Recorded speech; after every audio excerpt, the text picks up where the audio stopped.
अस्सलाम वालेकुम, मैं हूं दानिश अराई और आप देख रहे हैं द पीपल्स शो। बात करें आज के हवाले से तो अटक में जलसा था, और जलसे की बात की जाए तो इमरान खान साहब का कंटेनर पे वही पोजीशन थी जो हुकूमत में आने से पहले थी, और अब फिर वही बात कर रहे हैं अगेन एंड अगेन जब अपोजिशन में आए हैं।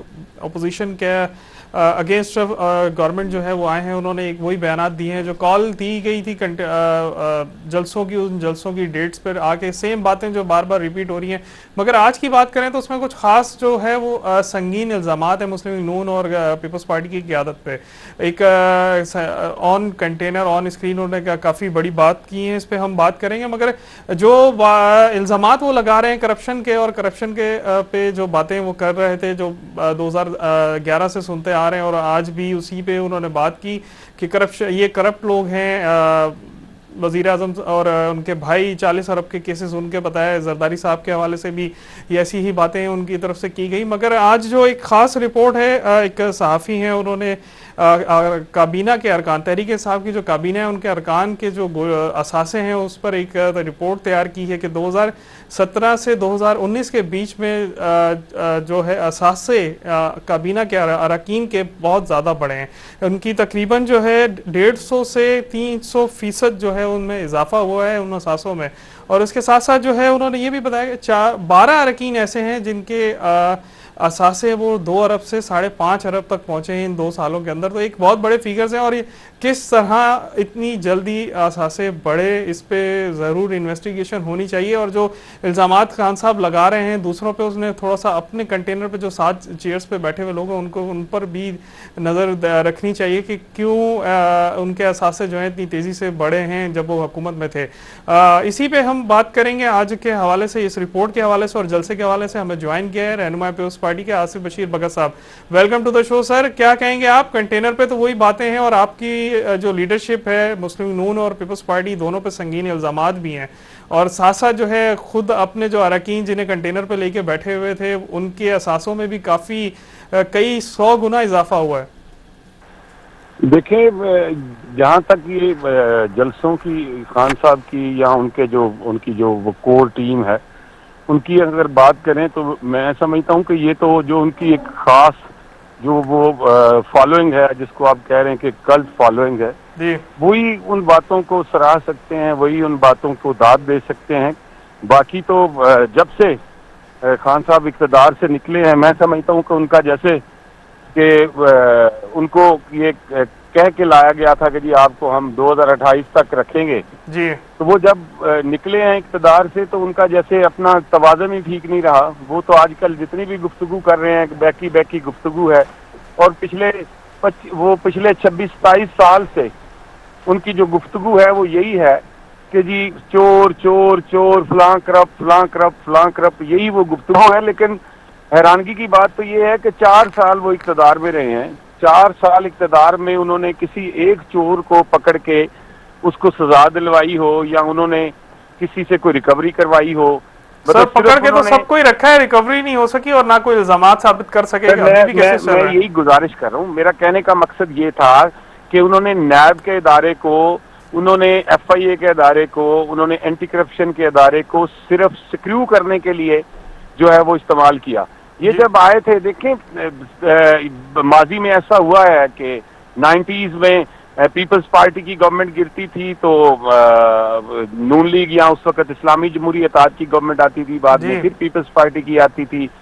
तो जब भी गवर्नमेंट चेंज होती थी, इस तरह का कभी नहीं सुना था कि जब गवर्नमेंट चेंज हुई है तो इस लेवल तक कोई इंतकामी कार्रवाई करता है, या अपनी हुकूमत को सिर्फ इस आप ये कह लें कि इस टोल से वो खड़ा करने की कोशिश करे कि जी जितनी पॉलिटिकल क्लास है, जितनी पॉलिटिकल लीडरशिप है, इन सबको पकड़ के अंदर फेंक दें और आप खुल के अपनी मर्जी करते रहें।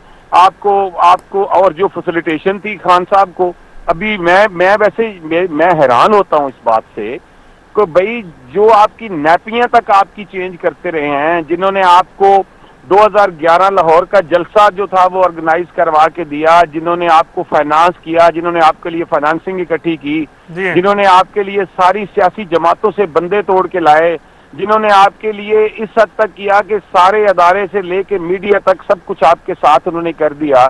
जब उनके ये सारी सहूलतों के इन सारी सहूलतों के लेने के बावजूद भी अगर आप कुछ डिलीवर नहीं कर पाए, अब आप डिलीवर नहीं कर पाए, अगर वो कहते हैं जी हम न्यूट्रल हो गए, हम हट गए हैं, हम न्यूट्रल हो गए हैं, या हम इनकी फैसिलिटेशन नहीं कर पा रहे मजीद, जी तो अब आप उन्हीं उन्हीं को नहीं बख्श रहे, बाकी तो बाकियों को तो चोर चोर की बात अलग रह गई।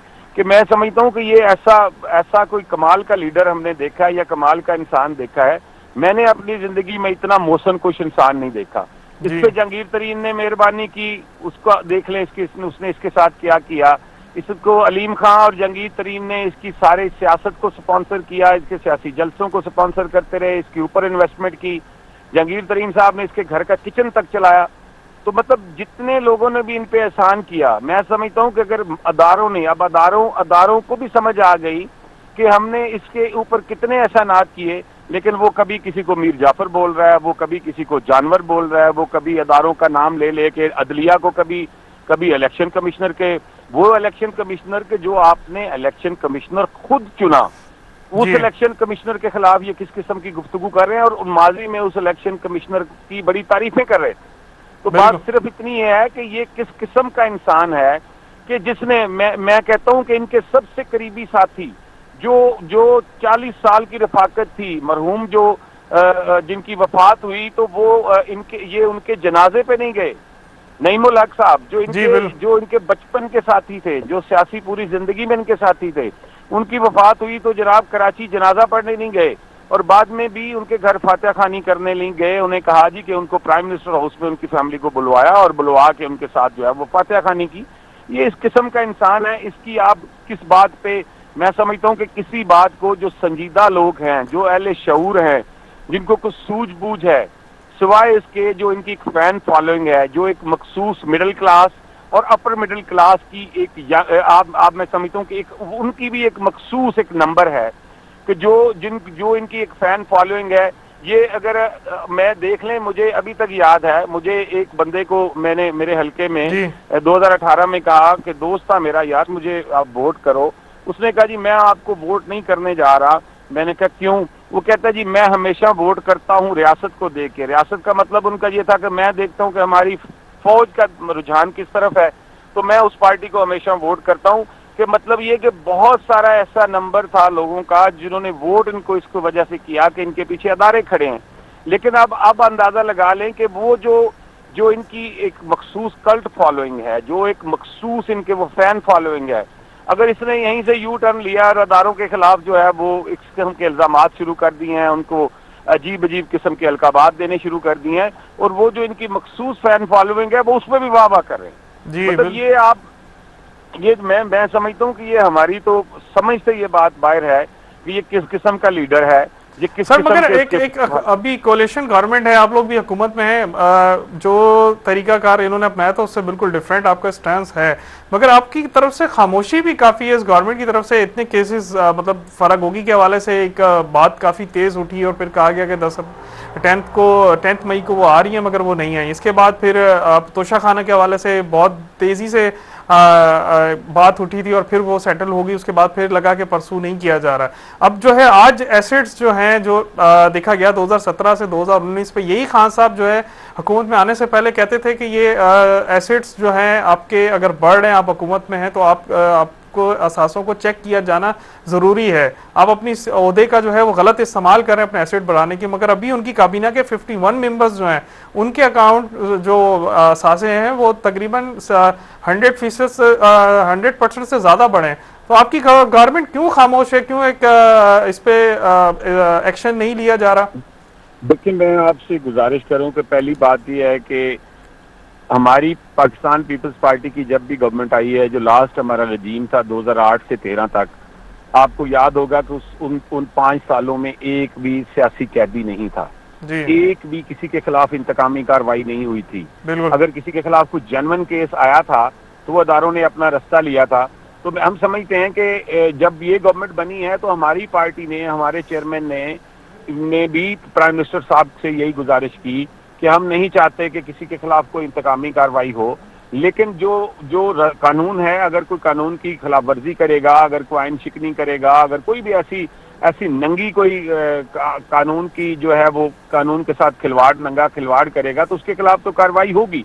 यहाँ तक बात है फराह की, फराह खान और भोगी की, देखिए उनके खिलाफ जो केस है वो नैब ने इनिशिएट किया है, गवर्नमेंट का उसके कोई ताल्लुक नहीं है, क्योंकि नैब एक बिल्कुल इंडिपेंडेंट अदारा है।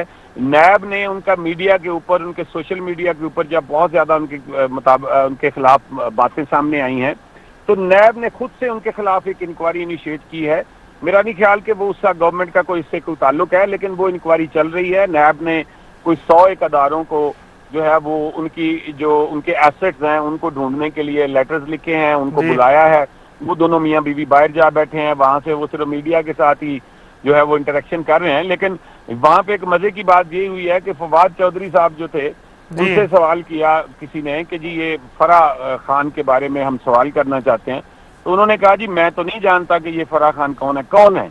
लेकिन जब prime minister, ex prime minister साहब जो है, उन्होंने पूरी एक प्रेस कॉन्फ्रेंस कर छोड़ी, एक पूरा बल्कि खिताब कर छोड़ा, प्रेस कॉन्फ्रेंस तो नहीं थी, वो पूरा खिताब कर दिया कि जो था वो फराह के दिफा में कि जी वो फराह जो है वो उसने क्या गलत किया है, उसके पास तो कोई ऑफिस नहीं था, वो तो प्रॉपर्टी का बिजनेस करती थी, तो वो मेरी जो वाइफ है उनकी दोस्त हैं। मतलब एक तरफ जो पार्टी का जिम्मेदार बंदा जो इंफॉर्मेशन मिनिस्टर है वो कह रहा है जी कौन है फराह खान, और दूसरी तरफ जो था वो prime minister, ex prime minister खुद उसके दिफा में आ गए। लेकिन मैं समझता हूँ कि हमारी हुकूमत कोई इंतकामी कार्रवाई नहीं करने जा रही, जिस तरीके सर इंतकामी कार्रवाई नहीं हो, बिल्कुल सही कह रहे हैं, इंतकामी कार्रवाई जो रविश उन्होंने इख्तियार की थी वो नहीं करनी चाहिए, मगर अगर कोई ऐसी लीकेज है तो उस पर तो परसू करना चाहिए और बाकायदा तौर पे आके मीडिया को बताना चाहिए। जैसे इमरान खान साहब हैं, उनकी तरफ से खत के बारे में बात की जाए या किसी पर इल्जाम लगाने की बात की जाए तो वो बेदरेक इल्जाम लगाते हैं। आज लीडरशिप पे मुस्लिम नून की पीपल्स पार्टी पे संगीन इल्जाम लगे। अगर यही पर आप लोग इल्जाम ना लगाएं, सिर्फ उसकी जो फैक्ट्स हैं वही बताना स्टार्ट कर दें तो सिचुएशन काफी तब्दील हो जाएगी। देखिए मैं गुजारिश ये करूं कि हमारी सबसे बड़ी जो पहली तरजीह है, मैं आपको ये बताऊं, देखिए हर गवर्नमेंट जब आती है अपनी उसकी तरजीहात होती हैं।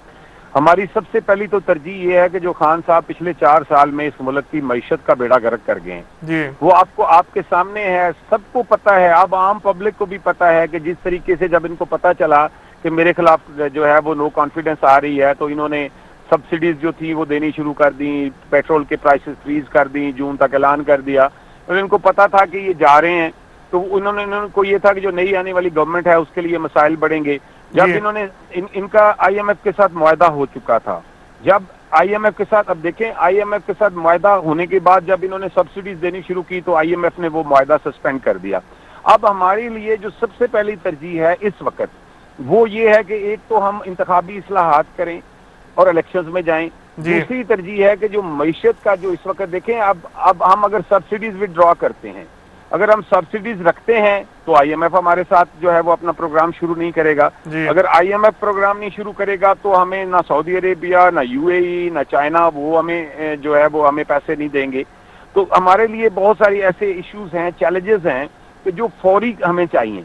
तो हम समझते हैं कि बाकी जो चीजें हैं वो रियासत के जो अपने अपने अदारे हैं, जैसे एफआईए है, एंटी करप्शन है, नैब है, तो ये वो एहतसाब के अदारे हैं जिनका काम है एहतसाब करना। वो अपने तई मुख्तलिफ अदारे मुख्तलिफ चीजों पे अपना काम कर रहे हैं, क्योंकि जो तोशाखाना वाला केस है वो भी एफआईए ने उस पर इंक्वायरी इनिशिएट कर दी है और उस पर वो अपनी जो है वो मुख्तलिफ तरीके से, क्योंकि एफआईए में आपको पता है कि पहले इन्वेस्टिगेशन की जाती है और उसके बाद जाके इसका चलान बनता है, वो भी उस पर काम कर रहे हैं। लेकिन सच्ची बात यह है कि हम उस तरीके से नहीं चाहते कि आसिफ अली जरदारी साहब को फेंकें, बीवी फरियाल को, अदी फरियाल को फेंक दें, शहबाज शरीफ को फेंक दें, एहसन इकबाल को, ख्वाजा आसिफ को, मतलब जितनी भी उस वक्त इनको ये लगता था कि इस बंदे से हमें खतरा है, उसको नैब पकड़ती थी, बगैर सोचे समझे, बगैर कोई इंक्वायरी किए उठा के उसको जेल में फेंक देते थे।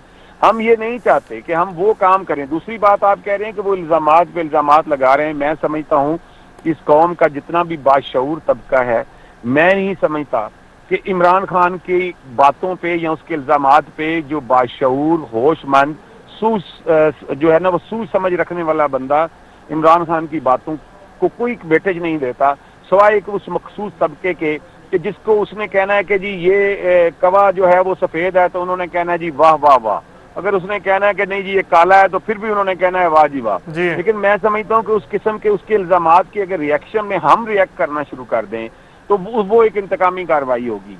गवर्नमेंट को चाहिए कि वो सब्र तहम्मुल का मुजाहरा करे। हमें इस वक्त जो मुल्क देखे, मुल्क इस वक्त जनरली माशी तौर पे एक बड़े मुश्किल जो है वो दोराहे पे खड़ा है। तो हमें ये चाहिए कि हमें मिलके जितनी भी हमारी इत्तेहादी जमातें हम सर जोड़ के बैठे हैं कि हम किस तरीके से इसको आगे लेके चलें, और साथ में हम इलेक्टोरल रिफॉर्म्स करें। रिफॉर्म्स करके तो हम इलेक्शन में जाएं, क्योंकि हमारा जो हम जब आए थे तो हमारा यही नैरेटिव था, हमारा पाकिस्तान पीपल्स पार्टी का यही नैरेटिव था। हमारी जो इत्तेहादी जमातें हैं उनसे हमारी बात भी यही थी कि जी हम अदम एतमाद के जरिए इसको घर भेजेंगे, क्योंकि अगर हम इसको घर नहीं भेजते तो वो इसी जो इंतखाबी निज़ाम था, अब ईवीएम के साथ या ई वोटिंग के साथ जब वो जाते तो आप अंदाजा लगा लें कि 2018 में जिस तरीके से इन्होंने जो था वो इलेक्शन चोरी किया, तो अगर आप मशीन के जरिए या आप ई वोटिंग के जरिए आप जाएंगे तो आप किस तरीके से चोरी करेंगे। इनका प्लान यही था कि हम इलेक्शन को चोरी करें। तो हमने जो सबसे ज्यादा हमारी ख्वाहिश यही थी कि जो इसने आइन में जो ये ऐसी शिक्कें या ऑर्डिनेंस के जरिए या एक्ट ऑफ पार्लियामेंट के जरिए जो इन्होंने इंतखाबी जो शिक्कें शामिल की हैं कि जिससे हमें ये लगता था कि अगला इलेक्शन भी ये चोरी करेंगे, अगला इलेक्शन भी सिलेक्शन होगी। तो हमारी पहली तरजीह ये है कि हम मईशत को एक पटरी पे चलाएं कि कम से कम मुल्क जो है वो ऐसी सूरत हाल में ना जाए कि खुदा न खास्ता कि कोई हम ऐसे डिफॉल्ट की सूरत में चले जाएं। तो दूसरी हमारी तरजीह ये होगी कि हम सारी जमातों को ऑन बोर्ड लें। मैं तो समझता हूँ कि बशमूल पीटीआई, हम पीटीआई को भी कहेंगे कि वो भी आए हमारे साथ बैठे, हम इलेक्टोरल रिफॉर्म्स करें और उसके बाद हम एक लेवल प्लेइंग फील्ड जो है वो सबके लिए मुहैया करें कि वो अगले इलेक्शन में हो। और अगला इलेक्शन होने के बाद जो अगली नई गवर्नमेंट आए जो पूरे 5 साल के लिए आएगी, तो मेरे ज़ाती राय रही है कि वो जो बड़े फैसले हैं वो आके वो गवर्नमेंट खुद करे।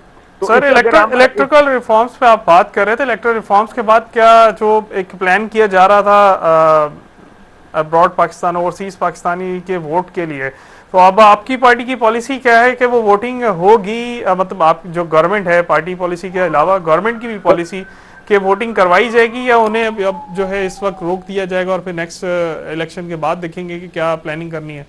मैं ना यहाँ पे कर्ज कर दूं, यहाँ पे बहुत बड़ी कंफ्यूजन है, ये बड़ी सुनने वाली बात है, क्योंकि मैं खुद एक ओवरसीज पाकिस्तानी हूँ। मैं आपको मजे की बात बता दूं जी, मैं खुद एक ओवरसीज पाकिस्तानी हूँ। मेरी फैमिली बाहर रहती है और मैं जिस इलाके से हूँ मंडी बहाउद्दीन से, मेरे डिस्ट्रिक्ट के कोई 5-6 लाख बंदा बाहर है। साथ में गुजरात है, गुजरात का कोई 7-8 लाख बंदा बाहर है। साथ में जेलम है, कश्मीर है, पोठोहार है। ये वो एरिया है कि जहाँ के मेजॉरिटी ओवरसीज पाकिस्तानी पूरी दुनिया में। देखें ओवरसीज पाकिस्तानी हम किसको कहते हैं? ओवरसीज हर वो पाकिस्तानी है जो रेजिडेंट है किसी और मुल्क का, किसी सिलसिला रोजगार, कारोबार या किसी के लिए वो बाहर बैठा है। ठीक है, यहाँ पे ये थोड़ी सी कंफ्यूजन है जो इस गवर्नमेंट ने फैलाई, जो आसिफ अली जरदारी साहब ने बात की कि ये गुमराह कर रहे हैं हमारे ओवरसीज पाकिस्तानियों को। वो गुमराही ये है कि देखें ओवरसीज पाकिस्तानियों को ऑलरेडी वोट का हक है जी, बल्कि आप मजे की बात यह है कि यहाँ पे डुअल नेशनल जो है उनको इलेक्शन लड़ने का हक नहीं है जी, लेकिन वोट डालने का हक डुअल नेशनल को भी है। मतलब ये एक बिल्कुल गलत परसेप्शन है कि जितने हमारे ओवरसीज पाकिस्तानी हैं वो सब वोट डाल सकते हैं। सब जिसके डुअल नेशनल एसएपीएम भी रह चुके हैं। देखें जिसके पास सीएनएसी है, जिसके पास शनाख्ती कार्ड है, चाहे वो पीओसी है, चाहे वो जो है आप कह लें कि जो स्मार्ट कार्ड है, या उसके पास पाकिस्तानी कोई भी ऐसी शनाख्ती, जब उसके पास कोई दस्तावेज है तो उन सब के नादरा के थ्रू उनका वोट रजिस्टर्ड है, वो वोट डाल सकते हैं। अब इशू क्या था कि वो वोट डालें कैसे? हम ये जो ई वोटिंग और ईवीएम लाना चाह रहे थे, इनकी बदनीति थी। इनकी बदनीति थी कि ये चाहते थे कि जी हम चिरलू मार के ईवीएम के थ्रू हम या ई वोटिंग के थ्रू हम कोई 2 नंबरी करके तो हम जो है वो इलेक्शन अगला जीत जाएं। हमारा उस वक्त हमने कहा कि ऐसे ना करें। जब इन्होंने बुलडोज करके असेंबली से बिल पास करवाया, इन्होंने कहा जी हमारे साथ बात करें, हम भी चाहते हैं कि जो ओवरसीज पाकिस्तानी हैं उनको फैसिलिटेट किया जाए। पहली बात तो ये है कि उनको वोट का हक है, उनको वोट को कोई नहीं रोक सकता ही नहीं। हाँ, डुअल नेशनल्स को रोका गया है इलेक्शन लड़ने से। तो हाँ, डुअल नेशनल ना किसी ऑफिस ले सकता है, ना वो इलेक्शन लड़ सकता है। ये अदालत का फैसला था, ये इफ्तिखार चौधरी ने, सुप्रीम कोर्ट ने उस वक्त जजमेंट आई थी जिसमें आया था, इसमें किसी गवर्नमेंट ने नहीं रोका उनको।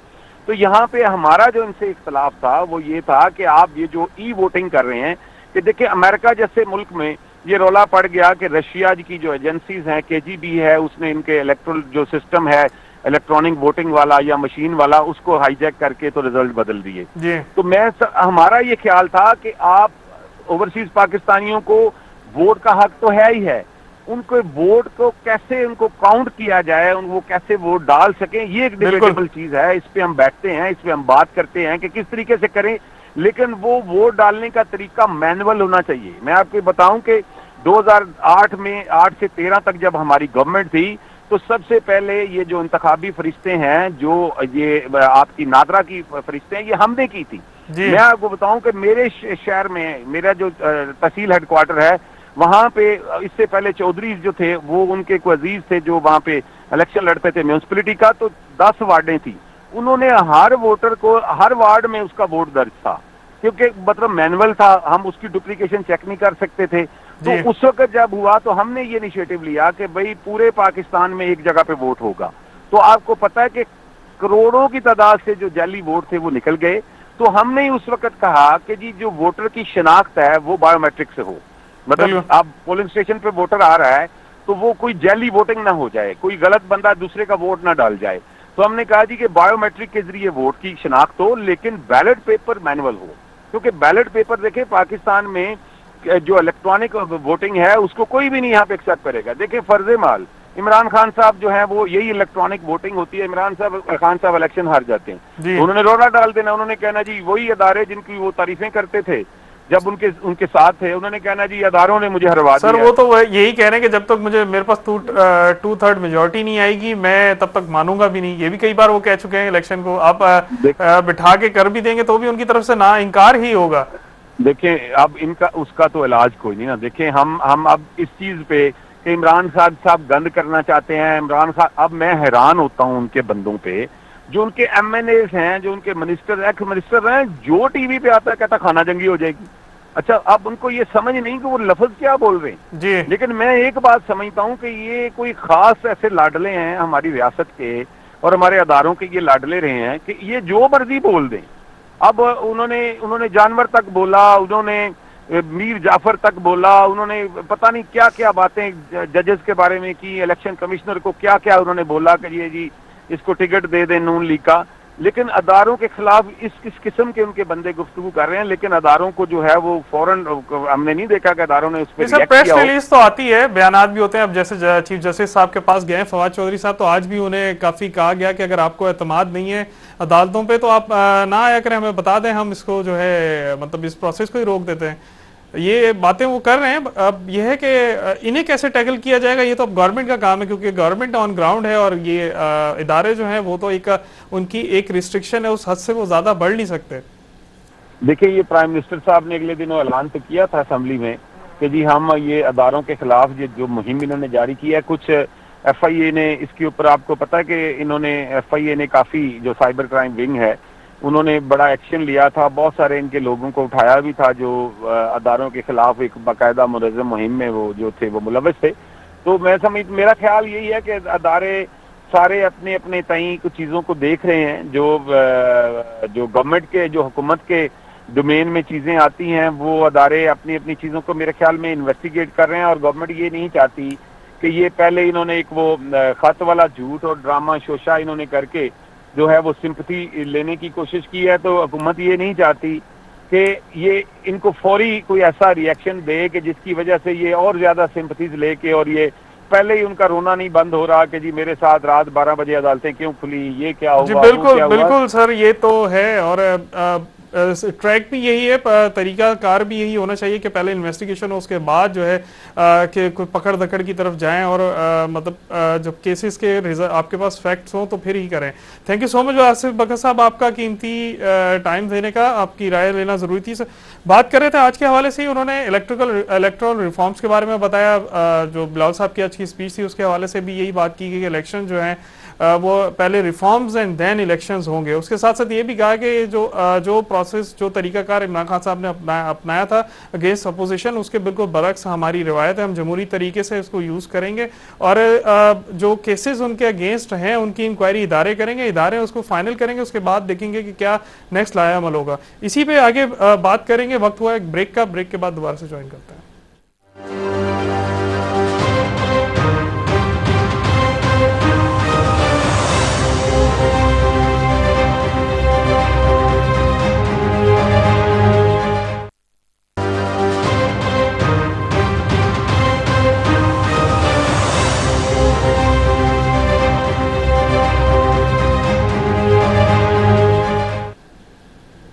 Welcome back from the break. जी, बात करें आज के हवाले से, इम्पोर्टेंट बात जो है वो यही थी कि जो रिपोर्ट है काबीना के अरकान की, जो साबिक हुकूमत है इमरान खान साहब की जो गवर्नमेंट थी, फिर तहरीक इंसाफ की कैबिनेट, उनके जो असासे हैं वो तकरीबन 50 जो के करीब जो कैबिनेट मेंबर्स हैं उनके असासों में 150 से 300% तक इजाफा हुआ है। और तकरीबन 12 ऐसे जो हैं वज़रा हैं जिनके जो मालियत है असासों की वो 2.5 अरब से 5.5 अरब पे पहुंच गई। एक बड़ा फैक्टर है इमरान खान साहब जो आज कंटेनर पे दूसरों पे इल्जामात लगा रहे थे, उन इल्जामात पे उन्हें खुद भी ये देखना चाहिए कि कंटेनर स्टेज पे जो उनके साथ चेयर शेयर कर रहे हैं वो उन लोगों पे भी ये इल्जामात लग सकते हैं, क्योंकि उनके असासे जो हैं वो भी बड़े हैं हुकूमत के साथ साथ। इसी पे बात करेंगे। हमें ज्वाइन किया है सीनियर एनालिस्ट हैं इमदाद अली सोमरो साहब। Welcome to the show sir. क्या कहेंगे आज की रिपोर्ट के हवाले से? कंटेनर पे तो वही इल्जामात थे, मगर जो चेयर शेयर कर रहे थे साथ इमरान खान साहब के, उन लोगों के अपने अकाउंट्स के जो मालियत है वो काफ़ी बड़ी है, असासे जो है बहुत ज़्यादा बड़े हैं हुकूमत के अंदर। बिल्कुल। इमरान खान साहब ने ये जो अपना बयानिया बनाया है या जिस तरह का उन्होंने अमरीकी साजिश का एक सहारा लेने की कोशिश की है, उसके पीछे दो चीजें हैं जी। एक ये कि उनकी कारकर्दगी जाहिर है वो नहीं थी पौने 4 साल की हुकूमत में, उसका सवाल होना था, वो सवाल उसके पीछे दब गया जी। दूसरा ये कि जो करप्शन के खिलाफ वो उन्होंने एक पिछले कहते हैं कि मेरी 26 साल तहरीक है करप्शन के खिलाफ, तो उस पर कितना उन्होंने कंट्रोल किया था या कितने साफ शफाफ लोग उनके साथ थे, ये सवाल होना था। इसको दबाने के लिए उन्होंने जाहिर है ये सारा और ऊपर से तहरीक उठा ली उन्होंने, तो उसमें अमरीकी बयानिया जो है वो जाहिर है कुछ अरसे तक तो वो बात उस पर चल सकती थी, लेकिन ज्यादा लंबी नहीं चल सकती थी। और जो असल मामलात हैं जो इमरान खान साहब छुपाने दबाने या जिससे बचने की कोशिश कर रहे हैं, उन्होंने कभी ना कभी तो सामने आना था। और आज के दौर में ज्यादा देर हकायक को छुपाया नहीं जा सकता, तो जाहिर है चीजें अब सामने आना शुरू हो गई हैं। और वैसे भी जब हुकूमत ना हो आपके पास, तो आप सरकारी आज़ाद-ओ-शुमार कागजात वो तो आप नहीं छुपा सकते। तो सिर्फ ये नहीं कि शाह महमूद कुरैशी, खुसरो बख्तियार या जो दीगर इनके 12 वज़रा थे उनके प्रॉपर्टीज बड़ी है। आजम सवाती साहब तो खैर उनका तो एक पुराना एक रिकॉर्ड है, वो JUIF से होते हुए यहाँ पहुंचे हैं, तो उन्होंने हुकूमतों में आते भी इसी वजह से हैं। उनके ऊपर तो 2015 में 82 तकरीबन 82 करोड़ था और 2020 में 2 अरब 40 लाख रुपए पे असासे हैं। ये काफी बड़ा अमाउंट है। नहीं, ये तो कुछ भी नहीं है, ये तो वो असासे होते हैं जो डिक्लेयर करते हैं, वरना माना जा सकता है कि कोई 4, 5, 10 करोड़ 15 करोड़ या 20 करोड़ की असामियां, ये बड़ी बड़ी असामियां हैं ये। तो गुजारिश करने का मतलब ये था कि ये अपना इमरान खान साहब के पास नहीं जब इक़्तिदार और अख्तियार रहा तो अब डॉक्यूमेंट सामने आ रहे हैं, ये तो कुछ नहीं है। और बहुत सी चीजें सामने आने वाली हैं आहिस्ता आहिस्ता करके। इमरान खान साहब के बयानियों को जख्मी करने के लिए ये चीजें किस्तवार सामने लाई जा रही हैं, मजीद कुछ सामने आएगा। जाहिर है जो सोर्सेज होते हैं उनका इंटरेस्ट होता है चीजें सामने लाने के लिए, तो जर्नलिस्ट को तो खबर चाहिए होती है, उसको वो जो एजेंडा होता है उससे उसका ताल्लुक नहीं होता। लेकिन अभी जो चीजें रिवील कर रहे हैं, जो इंकशाफात कर रहे हैं अंदर से बैठे लोग, उनके पीछे उनका मकसद तो जाहिर यही होगा कि इमरान खान साहब जो अपने आप को साफ सुथरा साबित करने की कोशिश कर रहे हैं, उनको नुकसान इसी तरह पहुंचाया जा सकता है कि उनकी चीजें या उनके साथ जो उनकी टीम में लोग थे उनके इसके अंदर सामने लाए जाएं। तो वो आना शुरू हो गए हैं, मजीद आएंगे सामने। सर, देखा गया कि जैसे तोशाखाना था एक केस, एक मतलब एक बात हुई, एक इंक्वायरी भी है उस पर, फिर उसके बाद फराह गोगी के हवाले से भी जो है कि इंक्वायरी स्टार्ट होगी। अब ये असासों की बात आ रही है, मगर लास्ट जो 2 केसेस हैं उसमें जो गवर्नमेंट है वो खामोश नज़र आ रही है, क्योंकि ईद से पहले तक तो काफ़ी इस पर अवेला मचा था, उसके बाद से खामोश है। तो आपको लगता है कि असासों के मामला में भी आगे खामोश हो जाएगी गवर्नमेंट और फिर इसको लेट इट गो कर दिया जाएगा कि जैसे दिल चाहे करें? देखिए, असासे बढ़े हैं, अब किस तरह बढ़े ये जाहिर भी स्टोरी में नहीं है, क्योंकि अगर एक बंदा अपना कारोबार चला रहा है और उसके ये पाकिस्तान में ना ये बहुत बड़ा एक मैंने इमरान खान के हवाले से कहा था कि वो ये कहते थे कि जी मेरे साथ साफ सुथरे लोग हैं, तो उनके वजह से सामने आ गए। लेकिन एक चीज की ये प्रूव करना, जो इन्वेस्टिगेट जो इदारे हैं जो तहकीकात करते हैं, नैब हो गया, FIA या दूसरे, उनको ये प्रूफ करना होगा कि ये पैसा जो है ये नाजायज तरीकों से बनाया गया है। अगर तो किसी का कारोबार है तो कारोबार तो जाहिर लोग तरक्की करते हैं कारोबार में, ठीक है ना। तो एक चीज तो ये है। दूसरी चीज, अब इसमें गवर्नमेंट ने पाँव पाँव ही नहीं जमाए, अपने काम ही नहीं कर पाई। ये तो होता है इंतकाम के ज़मरे में हमारे यहाँ आता है, कि वो उसको तुलना, किसी को अपने मुखालफिन को नुकसान पहुंचाना, तो ये तो उस ज़मरे में आता है ना। तो अभी ये अपने जब तक जो मामलात हैं, माली मामलात हुकूमत के, जिस तरह हुकूमत फंसी हुई है मुआशी सूरत हाल जी से, बिल्कुल। वजीर आजम साहब लंदन में बैठे हुए हैं और अभी तक तो कोई एक ही वफाकी काबीना का इजलास ही एक हुआ है। तो हुकूमत अभी उस तरफ फोकस नहीं करेगी, अभी कहानियां बाहर आएंगी। और नैब की जो शक्ल है वो बदलनी है। कल जो जरदारी साहब ने कहा कि हमें उसमें भी चेंजेस लानी है, तो उसके बाद हुकूमत कोई चीज करेगी। लेकिन फिलहाल इसको पॉलिटिकली हुकूमत खेलने की कोशिश करेगी कि सियासी तौर पर ये चीजें उछाली जाएं, जिस तरह इमरान खान साहब उछालते हैं। जी बिल्कुल सर, आपने बात की लंदन की, तो काबीना के काफी मेम्बरान जो हैं वो लंदन गए में, क्या जरूरी था लंदन जाना के जाके, क्योंकि इस पे भी बात की जा रही है, पीटीआई की तरफ से जो है इल्जामात भी लग रहे हैं हुकूमत पे कि ये यहाँ बैठ के क्यों नहीं बात कर सकते थे और इतने अखराजात करके वहाँ पहुंचे, गवर्नमेंट का पैसा इन्होंने खर्च किया। देखिए, पैसा तो मुझे नहीं लगता कि गवर्नमेंट का खर्च हुआ होगा। इतने वो तरदीद भी आ गई है। हाँ, वो इतने कोई बच्चे नहीं है कि अगर वो अपने पार्टी कायद से मिलने जा रहे हैं तो सरकारी खर्चे पर जाएंगे। सरकारी खर्चों का और कोई इस्तेमाल हो सकता है और तरीके से, तो वो एक तो अपने पर्सनल उस पर गए हैं। लेकिन जाहिर है उनके लीडर हैं वहाँ बैठे हुए, और उनके साथ बतौर हुकूमत वो नहीं गए, बतौर मुस्लिम लीग नून वहाँ गए हैं। और जाहिर है वो उनके तायात कायद हैं मुस्लिम नवाज शरीफ साहब, तो उनकी पार्टी की हुकूमत है, तो प्राइम मिनिस्टर को और मिनिस्टर्स को उनसे गाइडेंस चाहिए होती है, तो वो लेने गए हैं। हाँ, ये जरूर है कि इस तरह नहीं होना चाहिए। मियां नवाज शरीफ साहब, अब उनकी अपनी हुकूमत है तो उनको पाकिस्तान आकर चीजों को फेस करना चाहिए, मुखालफिन को मौका मिलेगा। लेकिन ये कोई इतनी गैर कानूनी चीज नहीं हो रही कि वो लंदन क्यों गए हैं, कोई गैर कानूनी चीज नहीं है। लेकिन इसमें जो हुकूमत है अभी नई बनी है, तो उनके लिए मुखालफिन को मौका जरूर वो दे रहे हैं, खुद ही मौका फराम कर रहे हैं। ये जरूर है। लेकिन कानून और आइन के हवाले से इसमें मेरा नहीं ख्याल कि कोई कबाहत है।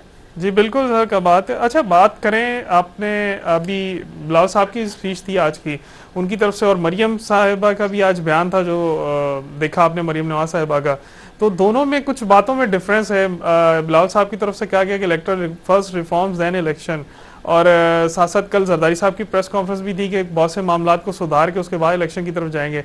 अब मरियम बीबी की तरफ से जो बयान आया वो उससे टोटली डिफरेंट लग रहा है। तो कहीं तजाद है दोनों पार्टीज के बीच में, या ये कुछ सेटलमेंट हो जाएगी आने वाले वक्तों में? नहीं, कोई तजाद नहीं है पार्टियों के अंदर। मरियम नवाज साहबा की जो स्टेटमेंट है वो मैंने भी सुनी है, उसमें उन्होंने अपनी ख्वाहिश का इजहार जरूर किया था कि जो हालात हैं, जो बहरान है, अपने सर पे नहीं लिया जाए। हाँ, उसको हम इसका मलबा अपने सर पे ना लें, और हमें फौरी इलेक्शन में जाना चाहिए। वो उनकी आइडियल पोजीशन जरूर है। लेकिन उसूली जो फैसला है मुस्लिम लीग नून का, पीपल्स पार्टी का और दूसरे इत्तेहादियों के दरमियान, वो है कि इस्लाहात के बाद इंतखाबात में जाना होगा। शाहिद खाकान अब्बासी जो लंदन से होकर आए हैं, आज मैं उनको सुन रहा था, वो भी यही कह रहे थे कि हमें अब हुकूमत ले ली है तो हमें मुद्दत पूरी करके ही अपना हालात बेहतर करके इंतखाबात में जाना होगा। अब हमने क्योंकि अपनी सियासत को नहीं देखना, मुल्क को देखना है।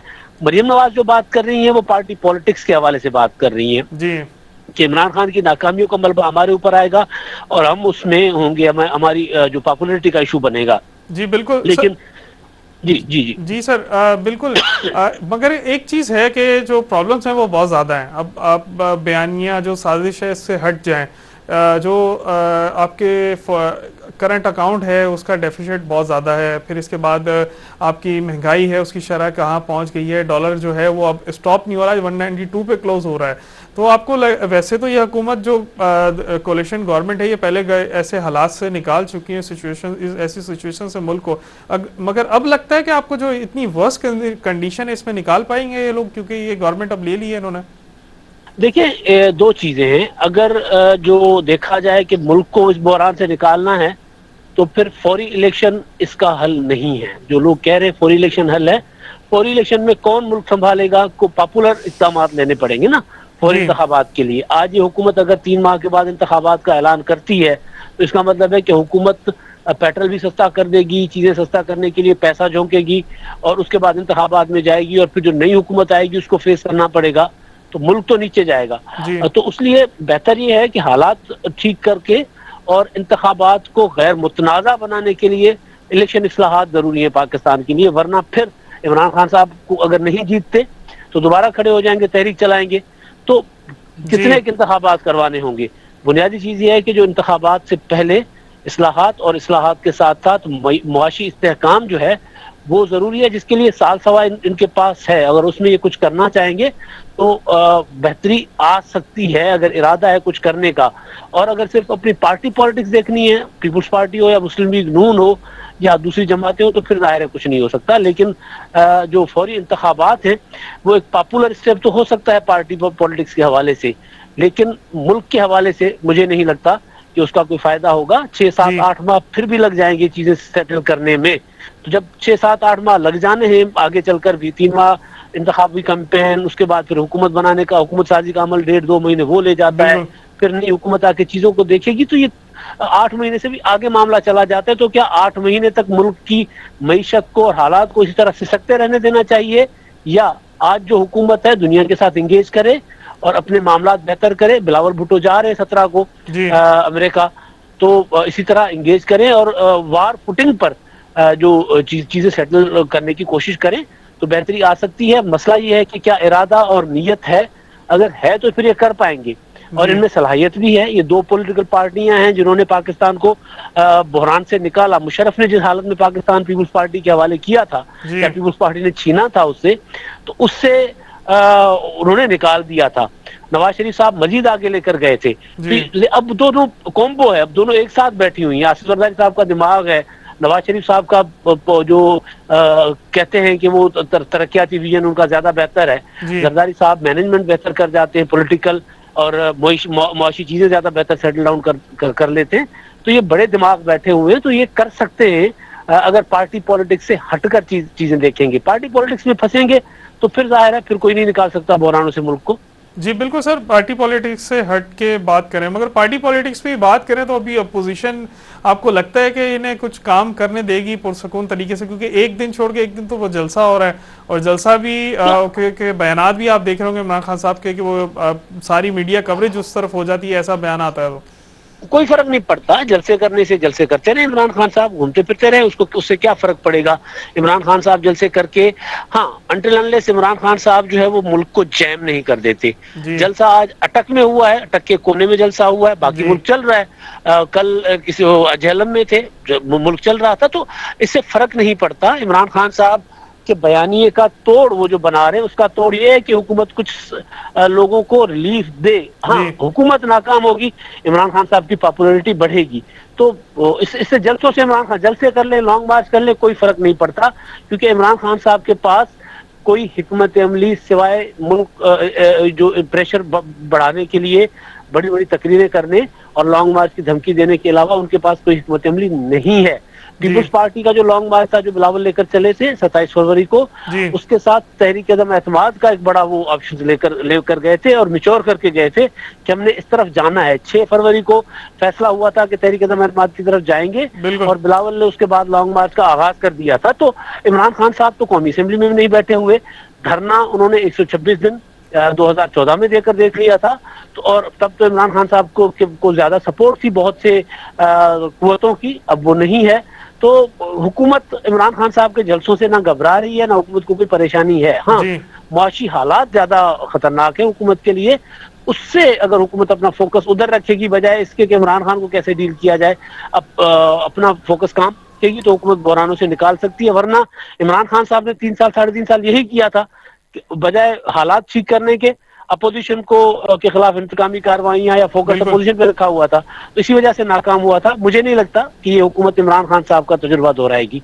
जी बिल्कुल, और सर बिल्कुल ऐसे करना भी नहीं चाहिए। जो माशी हालात हैं उस पर बात करें और उसी को सेटल करें तो ज़्यादा बेहतर है। थैंक यू सो मच इमदाद अली सोनू साहब, आपका कीमती टाइम देने का।